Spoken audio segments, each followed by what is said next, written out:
ಆತ ಯುವ ಕಾಂಗ್ರೆಸ್ ಘಟಕದ ಮುಖಂಡ. ಆತ ನಾಪತ್ತೆಯಾಗಿದ್ದಾನೆ ಅಂತ ಕಳೆದ 1 ವಾರದ ಹಿಂದೆ ಪೊಲೀಸ್ ಠಾಣೆಯಲ್ಲಿ ಪ್ರಕರಣ ದಾಖಲಾಗಿತ್ತು. ಈಗ ಆತನ ಶವ ನದಿಯಲ್ಲಿ ಪತ್ತೆಯಾಗಿದ್ದು ಕುಟುಂಬಸ್ಥರ ಆಕ್ರಂದನ ಮುಗಿಲು ಮುಟ್ಟಿದೆ. ಈ ಕುರಿತ ಡೀಟೇಲ್ಸ್ ಇಲ್ಲಿದೆ, ನೀವೇ ನೋಡಿ.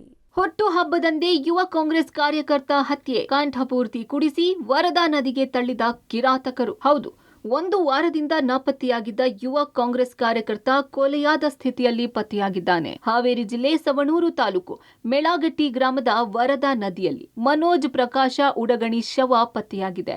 ಹಾನಗಲ್ ಪೊಲೀಸ್ ಠಾಣೆಯಲ್ಲಿ ನಾಪತ್ತೆ ಪ್ರಕರಣ ದಾಖಲಾಗಿತ್ತು. ಮನೋಜ್ ಉಡಗಣಿ ನಾಪತ್ತೆ ಅಲ್ಲ, ಕೊಲೆ ಅನ್ನೋದು ತನಿಖೆ ವೇಳೆ ಬಹಿರಂಗವಾಗಿದೆ. ಮನೋಜ್ಗೆ ಕಂಠಪೂರ್ತಿ ಮದ್ಯ ಕುಡಿಸಿ ವರದಾ ನದಿಯ ಬ್ರಿಡ್ಜ್ ಮೇಲಿನಿಂದ ನೂಕಿ ಕೊಲೆ ಮಾಡಿದ್ದಾರೆ ಎನ್ನಲಾಗಿದೆ. ಶಿವರಾಜ್ ಜಾಲವಾಡಗಿ ಸೇರಿದಂತೆ 3 ಆರೋಪಿಗಳು ಮನೋಜ್ ಹತ್ಯೆ ಮಾಡಿದ್ದಾರೆ ಎನ್ನಲಾಗಿದೆ. ಪ್ರಕರಣದ ಪ್ರಮುಖ ಆರೋಪಿ ಶಿವರಾಜ್ ಪತ್ನಿ ಜೊತೆ ಈ ಹಿಂದೆ ಮನೋಜ್ ಲವ್ನಲ್ಲಿದ್ದಂತೆ. ಮದುವೆಯಾದ ಬಳಿಕವೂ ಮನೋಜ್ ತನ್ನ ಪತ್ನಿಗೆ ಮೆಸೇಜ್ ಮಾಡ್ತಾನೆ ಎಂದು ಆಕ್ರೋಶಗೊಂಡು ಹತ್ಯೆ ಮಾಡಿದ್ದಾರೆ ಎಂದು ಆರೋಪಿಸಲಾಗಿದೆ. ಕಳೆದ ತಿಂಗಳ 25ರಂದು ಮನೋಜ್ ಕಿಡ್ನಾಪ್ ಮಾಡಿದ್ದ ಹಂತಕರು ಕಂಠಪೂರ್ತಿ ಕುಡಿಸಿ ಬ್ರಿಡ್ಜ್ ಮೇಲಿಂದ ತಳ್ಳಿದ್ದಾರೆ. ಕೊಲೆಯಾದ ಮರುದಿನ 26ರಂದು ಮನೋಜ್ ಬರ್ಡೇ ಇತ್ತು ಎಂದು ಸಹೋದರ ಶಂಭು ಆರೋಪ ಮಾಡಿದ್ದಾರೆ. ಆರೋಪಿಗಳಿಗೆ ತಕ್ಕ ಶಿಕ್ಷೆಯಾಗಬೇಕು ಎಂದು ಒತ್ತಾಯಿಸಿದ್ದಾರೆ. ಸರ್, ಈ ವಿಚಾರದಾಗ ಈಗ ನಿನ್ನೆ ಶಿವರಾಜ್ ಅನ್ನವನ್ನ ಅರೆಸ್ಟ್ ಮಾಡಿದಾರೆ ರೀ. ಫಸ್ಟಿಗೆ ಇವ್ ಕೂಡ ಲವ್ ಮಾಡ್ತಿದ್ಲು. ಇವ್ ಮೆಸೇಜ್ ಹಾಕ್ಯಾನೋ ಬಿಟ್ಟಾನೋ ಗೊತ್ತಿಲ್ಲ ರೀ.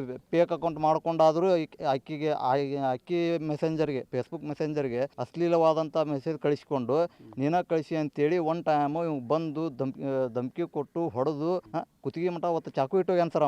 ಅದನ್ನೆಲ್ಲ ಅವ್ರು ಏನು ಹುಡುಗಿ ಕಾಕನ್ನ ಅವ್ರನ್ನೆಲ್ಲ ಕರ್ಕೊಂಡು ಎಲ್ಲ ಸರಿ ಮಾಡಿಸಿದ್ವಿ ಸರ್. ಅದು ಇನ್ನೂವರೆಗೆ ಏನು ಇದ್ದಿದ್ದಿಲ್ಲ ಸರ್.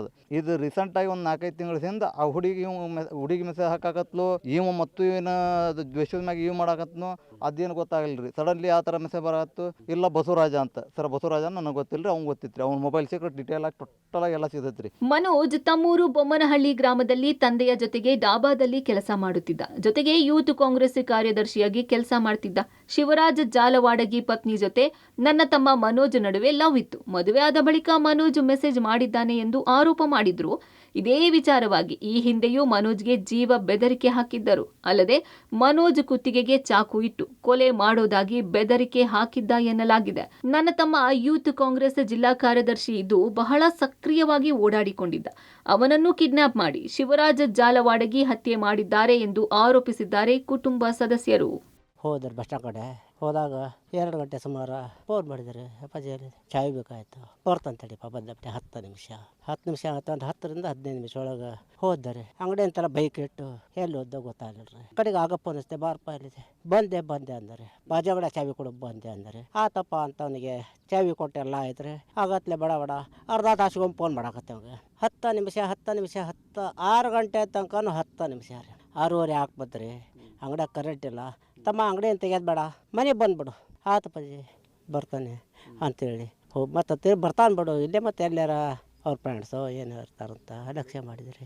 ಹಾವೇರಿ ಅಂತ್ರಿ ಅವ್ರು ಕರ್ಕೊಂಡು ಹೋಗ್ಯಾರ ಅಂತಂದು ಅಷ್ಟ ಗೊತ್ತು. ಸದ್ಯ ಹಾನಗಲ್ ಮತ್ತು ಸವಣೂರು ಪೊಲೀಸರ ಕಾರ್ಯಾಚರಣೆಯಿಂದ ನಾಪತ್ತೆಯಾಗಿದ್ದ ಮನೋಜ್ ಶವ ಪತ್ತೆಯಾಗಿದ್ದು 3 ಜನರನ್ನ ವಶಕ್ಕೆ ಪಡೆದು ವಿಚಾರಣೆ ನಡೆಸುತ್ತಿದ್ದಾರೆ. ಪೊಲೀಸರ ತನಿಖೆಯಲ್ಲಿ ಮನೋಜ್ ಕೊಲೆಯೋ ಅಥವಾ ಆತ್ಮಹತ್ಯೆಯೋ ಎಂದು ತಿಳಿದು ಬರಲಿದೆ. Fakirayya, public TV, Haveri.